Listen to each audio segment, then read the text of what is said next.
So Brexiteers in the UK calling for a return to the negotiating table for a better divorce deal. Is there any chance of that from Brussels? Hey, good morning, Nara. Well, I think for all the huffing and puffing we're hearing in the UK about Theresa May still having time to get a new and improved deal, and let's just keep in mind the Brexit summit will take place in just 7 days, so really it's a very short time period.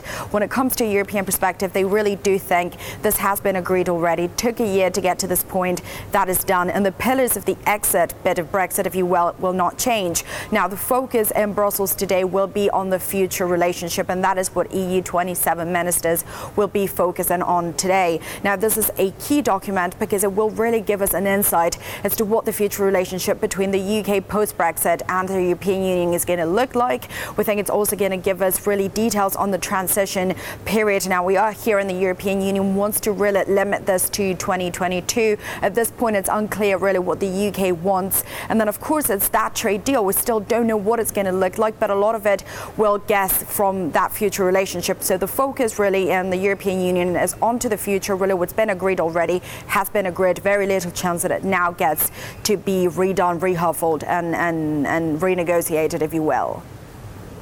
And after the resignation, of course, of her Brexit Minister Dominic Raab last week, Theresa May, we understand, will head to Brussels to do the negotiating herself, Maria. Do we have any details about a proposed meeting between May and Juncker? Right, so that's something we heard from the Prime Minister herself. She said, I'll be going to Brussels. Nothing is agreed until everything is agreed. Because really the spin that we're hearing from May is that in the UK, there is too much focus on the exit bit of this negotiation. You should focus on the future. Now, the problem for the Prime Minister, of course, is that the withdrawal agreement is legally binding. Now, in terms of this meeting, we still don't know when it's going to happen, but really it should be any time this week. Because keep in mind, the summit will take place on Sunday. The European Union has made it clear this summit will go on no matter what. If she's still in power, that's good. If she's not, then they'll use it for a no Brexit deal summit instead. So again, it's unclear, but what it does show is that Prime Minister Theresa May, who we hadn't really seen in Brussels for a while now, has really taken charge of this negotiation. She will deal with this one-on-one with the head of the Commission now.